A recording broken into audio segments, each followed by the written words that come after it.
Well, Frank, did you get much sleep last night? Not too much, just about enough. I mean, it was another great night for all of us, and celebrations went on for a while on the pitch in the dressing room, and we made our way back. But I knew I had all this morning, so I kept myself nice and fresh. Let's talk about the goals. Did you think you were ever going to get the record?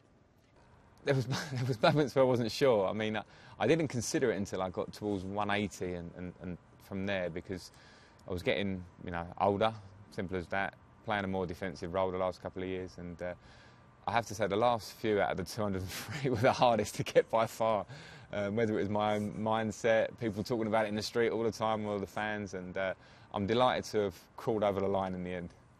Of all the goals you've scored, do you have any Premier League favourites? The goals that won us the league in 2005 against Bolton. They was, not the most technically brilliant goal, but for special for what it meant to the club, what it meant to me and my family at the time. To be fortunate enough to be the one scoring them 2 goals on that day was absolutely amazing for me. It's been a difficult time for Rafa here in the 7 months or so he's been here. What's the relationship been like in the dressing room and the players? Because it looks to me that you've all wanted to play for him. The relationship's been fine. I think we certainly wanted to play for him because as a player, an individual, a professional, you have to realise if there's any gripe, if you've got any problem, if you don't like the training, you don't like the selection, at the end of the day, the only person you hurt is yourself if you don't train well enough or throw your toys out the pram, and the club, because you're not giving enough. So I think everyone fought in the same direction. And there was difficult times, it was a difficult transition period, a manager coming from a rival club and the history of things said and all that stuff. But what matters as a player is what you do out there, and I think we all did that. And I think we got our rewards in the end.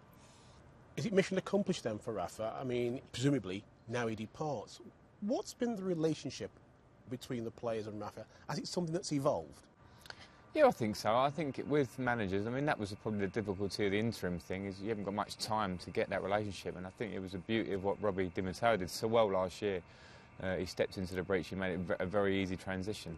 But with Robbie, we knew him. He'd worked there before. With Rafa, he was new to us, coming from a rival team almost from before, so there's been a lot of difficulties with it. But I have to say, I think everyone, the manager obviously wanted success for the club and for himself.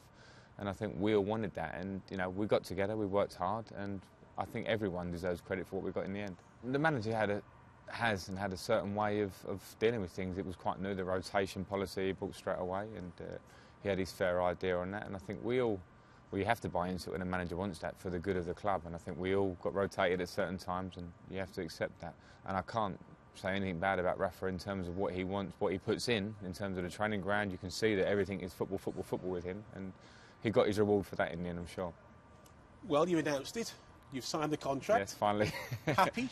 Very happy, very happy. It was something that I've made clear I wanted to happen. It was quite difficult for me at times off the pitch, not so much when you're playing, but when you're at home and you're so used to having long contracts and feeling secure, and this season not so much. But I kept my head down on the pitch, and I'm delighted.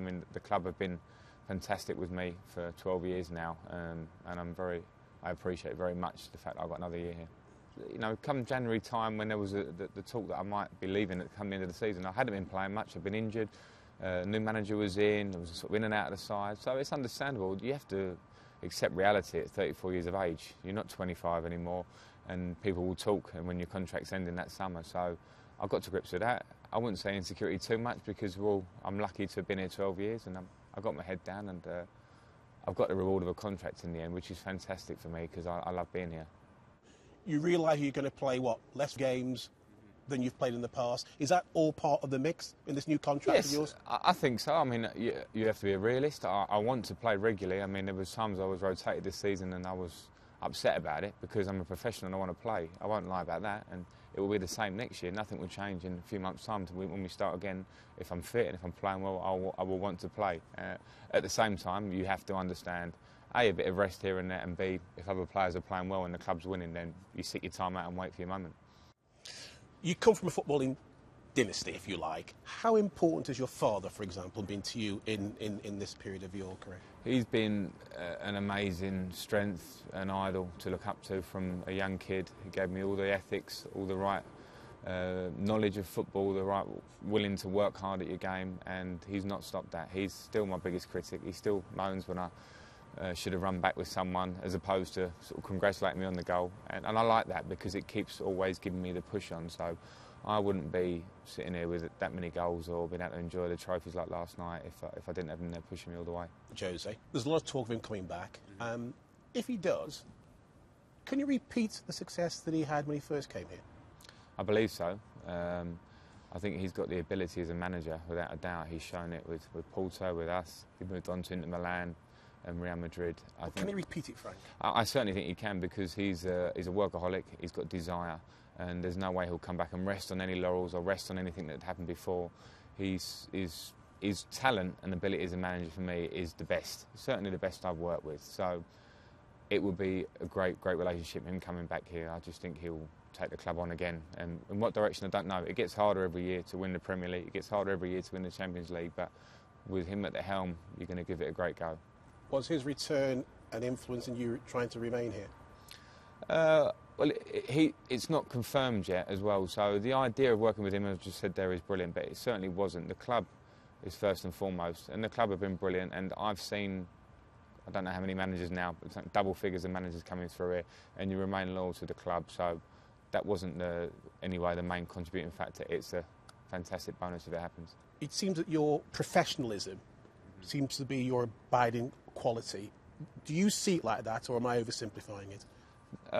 No, I think if I had to pick one, again, from my dad as a young kid, it's the hard work ethic and professionalism. And I won't say I've always stayed on that straight and narrow. You know, I made mistakes as a kid. I didn't prepare right for certain games, but I've always tried to learn my lesson. And as I've got older, I've tried to adapt. But I think without hard work, and this is what I stress to any kid, no matter what ability you've got, you will not make it to the top, because it's cutthroat now, and to get right to the top, you have to work very hard. And I think I can look back on myself now, whatever happens in the next few years, and say, you know what, I gave it a good crack.